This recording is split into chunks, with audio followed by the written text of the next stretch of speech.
Hello everyone, চলে এলাম আরও একটা নতুন রেসিপি নিয়ে তোমাদের জন্য। তো আজকে আমরা বানাচ্ছি বিরিয়ানি।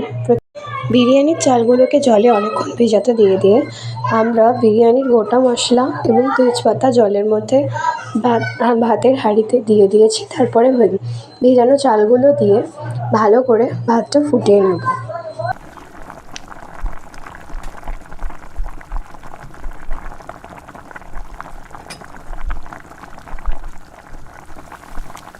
অন্যদিকে কিন্তু আমরা আলু আর ডিমগুলোকে সেদ্ধ করতে দিয়ে দিয়েছি। বিরিয়ানির চালগুলো কিন্তু ভালো মতো সেদ্ধ হয়ে গিয়েছে। এবার আমরা ভাতের ফ্যানটা ঝরিয়ে নেব। এবার অন্যদিকে আমরা একটা কড়াই বসাবো আর সেটাতে আগুন দিয়ে আমরা বেরেস্তা ভাজার জন্য কিন্তু অনেকটা করে তেল দিয়ে নেব। আর তেলটা গরম হয়ে আসলে বেরেস্তার পেঁয়াজগুলো ভালোভাবে দিয়ে আমাদেরকে ভেজে নিতে হবে। তো সুন্দর করে পেঁয়াজগুলোকে একদম ঝরঝরেভাবে সরু সরু করে কাটা হয়েছে।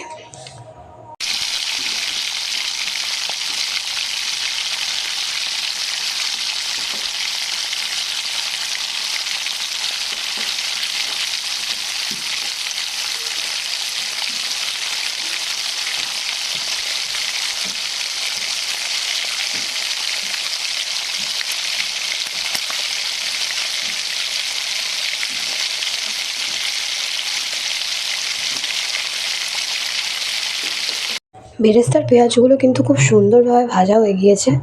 এবার আমরা এগুলোকে একটা পাত্রের মধ্যে তুলে নেব।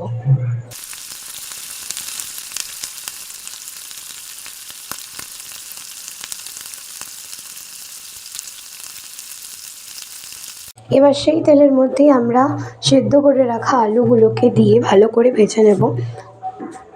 অন্যদিকে সেদ্ধ করে রাখা ডিমগুলোর খোসা ভালো করে আমরা ছাড়িয়ে নেব।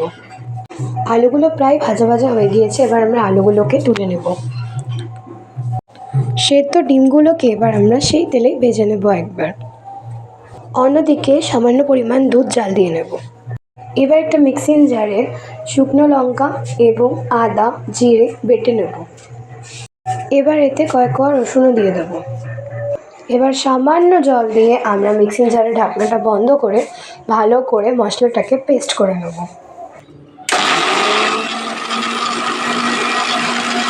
আমাদের গোটা মশলাগুলো বাটা হয়ে গিয়েছে। এবার সেই বাটা মশলার ঢাকনাটা খুলে আমরা তাতে সামান্য বেরেস্তা ভাজা অ্যাড করে দেবো। এরপর আবারও সব কিছুকে ব্লেন্ড করে নেব।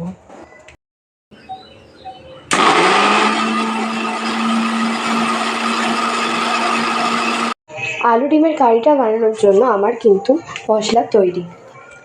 এবার মশলাটাকে একটা বাটির মধ্যে তুলে নেব। ঘন করে জাল দিয়ে নেওয়া দুধটার মধ্যে আমরা এবার সামান্য মিঠা আতর অ্যাড করব।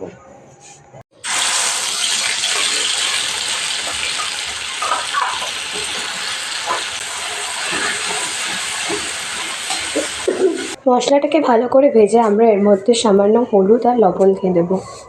তারপর আরও একবার মশলাটাকে আমরা ভালো করে কষিয়ে নেব। দেখো কত সুন্দর তেল ছাড়ছে। এরপর এতে সামান্য চিনিও দিয়ে দিলাম। ভালো করে মশলাটাকে আমরা আরও ভালোভাবে কষিয়ে নেব। আর দিয়ে দেবো এবার ভেজে রাখা আলু আর ডিমগুলো। সেদ্ধ করে ভেজে রাখা আলুগুলোকে কষানো মশলার সঙ্গে খুব সুন্দরভাবে মিশিয়ে নেব আমরা। আর তারপরে যখন ভালোভাবে সবটা মিশে যাবে আমরা এর মধ্যে সেদ্ধ ডিম কটাও দিয়ে দেবো। সব কিছুকে কষিয়ে রসিয়ে আমরা দিয়ে দেবো সামান্য জল। বিরিয়ানির চাল সেদ্ধ করার সময় আমরা যেই মশলাটা দিয়েছিলাম গোটা মশলা, সেটারই সামান্য গুঁড়ো বেঁচে গিয়েছিল। সেটা আমরা কিন্তু এবারে দিয়ে দেবো যখন সবটা ভালো করে ফুটে আসবে তখন। আর তারপর আবারও মিশিয়ে নেব। ডিম আলুর গ্রেভি কারিটা কিন্তু আমরা রেডি করে ফেলেছি ফাইনালি। আর ফুটছে টকবক করে। এবার ভাতটাকে সাজিয়ে নেব। ভালো করে ফোটানোর পর দেখো কত সুন্দর একটা তেল ছেড়ে এসেছে। কারিটা আমরা নামিয়ে নেব। আর এবার ভাতটাকে দমে বসাবো। এবার এতে দেবো সামান্য পরিমাণ ঘি, বেরেস্তা ভাজা আর রেডি করা ডিম কারিটা। তবে ডিম কারিটা দেওয়ার আগে এর মধ্যে আরও কিছুটা ভাতের লেয়ারিং করা হলো, যাতে জিনিসটা আরও ভালোভাবে রেডি হয়। এরপরে আমরা এর মধ্যে কিন্তু পুরো কারিটা দিয়ে দেবো।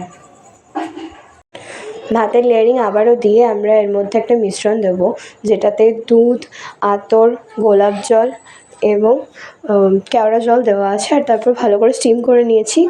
সেটার ভিডিও তোমাদের সঙ্গে শেয়ার করা হলো না। দেখো বিরিয়ানি কিন্তু আমাদের সম্পূর্ণ রেডি, আর একটা দারুণ ধোয়া ওঠা আর স্মেলটা ওয়াও, জাস্ট ওয়াও। দেখো পুরোটা কি সুন্দর ডিলিশিয়াস দেখাচ্ছে না? আমার তো দেখেই লোভ লাগছে। আর তোমাদের কেমন লাগলো ভালো করে অবশ্যই কমেন্টে জানাবে। চ্যানেলটা সাবস্ক্রাইব করে দাও আর ভিডিওটিকে লাইক করে দাও। বাই।